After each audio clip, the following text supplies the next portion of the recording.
疼了几天了？从开始？可能有两个星期了。星期一来的，这是星期三，就是前天来的呗。你星期一来之前已经疼的不是很厉害了。对，不是疼的很厉害。以前打个比方，那个疼是7、8分，来的时候也就是4、5分。对，4、5分。4、5分，还是这个地方疼是吧？对。还是以这儿为主。特别明显就是打喷嚏。打喷嚏疼。因为我鼻有点过敏，所以是每天早上都要打几个喷嚏。打喷嚏就挺疼的。这个腰椎也是不能够单边背包。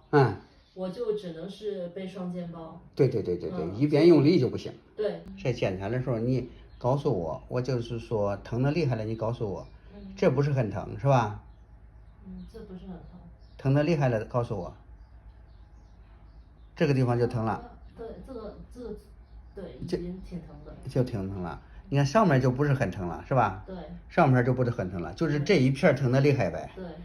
不是，你的力度是一样的。一样的。让我再查一下这个左侧。左侧它没有这个疼的厉害这个感觉，是不是？明显跟那个右侧不一样。不一样。OK。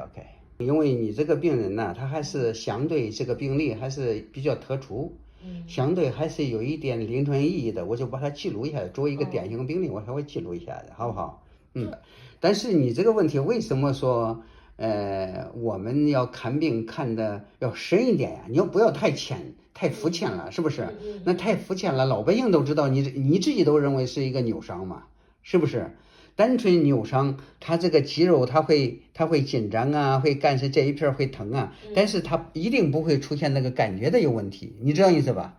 你现在就出现这一片的感觉敏感了，那这不是单纯一个肌肉的问题了，引起了神经问题了。然后我提重物我就提不了。就是，因此就是神经疼。它是个肋间神经疼，到底这个肋间神经疼怎么引起的呀？那因此我又想到了，是不是腰椎、胸椎的这一片的这个问题啊，刺激了神经引起的？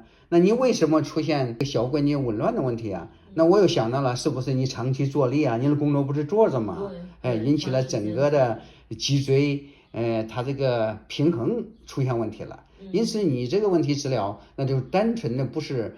就治疗肌肉拉伤啊，治疗这个神经疼啊，还是说就是治疗那个小关节紊乱，那也不是最终目的。最终的目的是把你整个脊椎给纠正好它，不要出现不平衡的情况，是不是？